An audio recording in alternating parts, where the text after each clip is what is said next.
Welcome to the Polestar O2 Concept, and for the first time, I think, in a car review, certainly for me, I'm going to say we'll get to the drone that comes with this car in a bit, but I'll just say for now, remember this line here.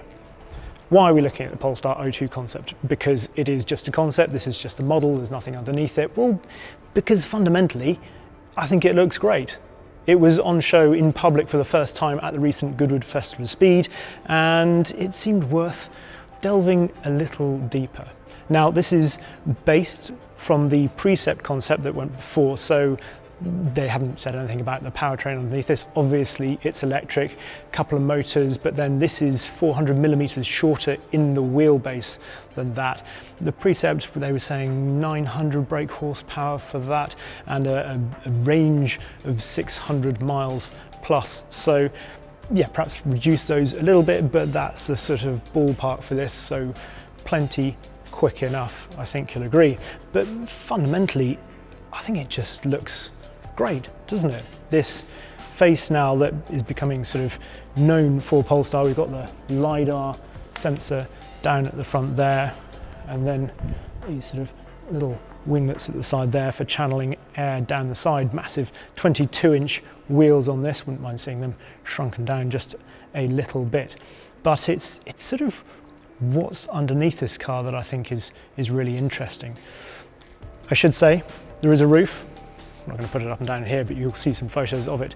It's a folding hardtop, and there's a real sort of Zagato look, sort of a bit of the latest Nissan Z car about it in that, which is no bad thing at all. Now, one of the most interesting things about this, I think, is its interior. So let's have a wander down there and a look at that.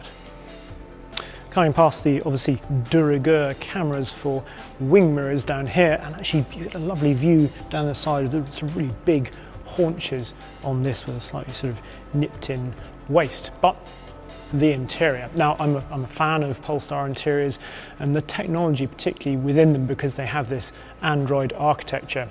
So you can request Google to do all sorts of things in the car, and it actually works. Voice commands work, the big touchscreen seems to be nicely intuitive, they've got the graphics right on that. It's a really good interior.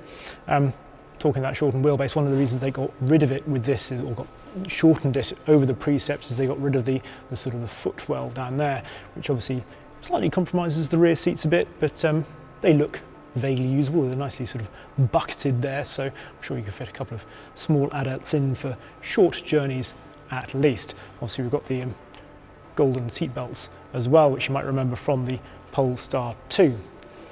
But the really interesting thing about this is what it's made of. So these seats are made of a single type of thermoplastic. So normally a seat would be, it might have some sort of recyclable materials in it, but obviously with the various sort of bonding agents and things like that, actually separating it out and recycling it, it becomes very difficult. Whereas this is all made of one thermoplastic material, which makes it much easier to recycle at the end of its life. Obviously we saw in the Precept there are things like the carpets made from old fishing nets and sort of recycled bottles and things like that. And it's something that's, I don't know, it sort of struck a chord with me with Polestar, because obviously we've had Tesla leading the vanguard for EVs, and they feel like they're sort of the first generation, and they've undoubtedly done a huge amount to make EVs popular amongst the wider population. But this feels like a sort of electric car company 2.0. So yes, the sort of the EV part of it is important, but it's as though people have got used to that now. They've got used to that idea. So Polestar is looking at the next level of things in terms of obviously making this sustainable and taking it into the future. An EV, not just as an EV, but the whole car, thinking about it. And they've said they want to produce a climate neutral car by 2030. So not just using carbon offsetting, but actually a really properly sustainable car, which is quite a challenge, I think.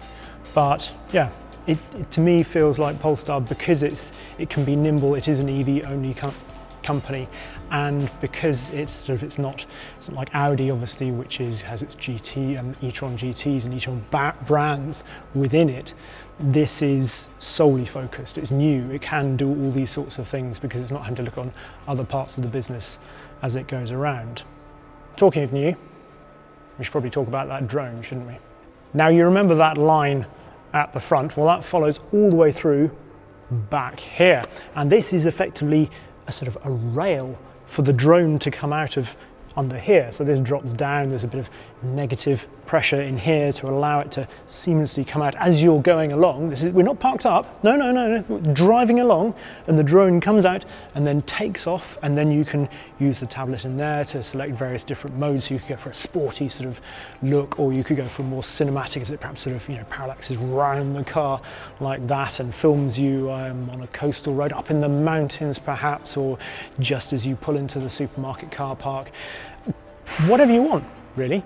It all sounds, frankly, more like pie in the sky, frankly, than drone in the sky, and a little bit narcissistic. And I say that well aware that I obviously usually have somebody with me, filming me, often with a drone. But it's fun, isn't it? It's for the TikTok generation. I'm sure they'll absolutely love it. And who knows? It might be possible by the time this is put into production.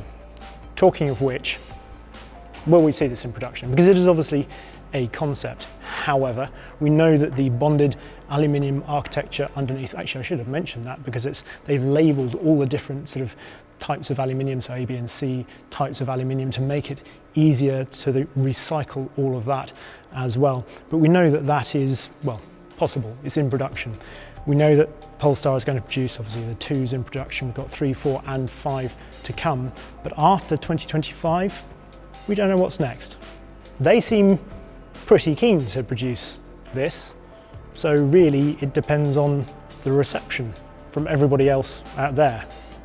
I think, yeah, as electric open-top cars go, this looks pretty cool. Obviously, there's sort of the idea of driving along and not having a fabulous V8 engine noise or whatever to accompany you in your supercar, very, very fast open-top Roadster, but that's a whole other question. Lay that aside, and this seems interesting for all sorts of reasons. Let us know what you think down in the comments below, and I'll see you next time.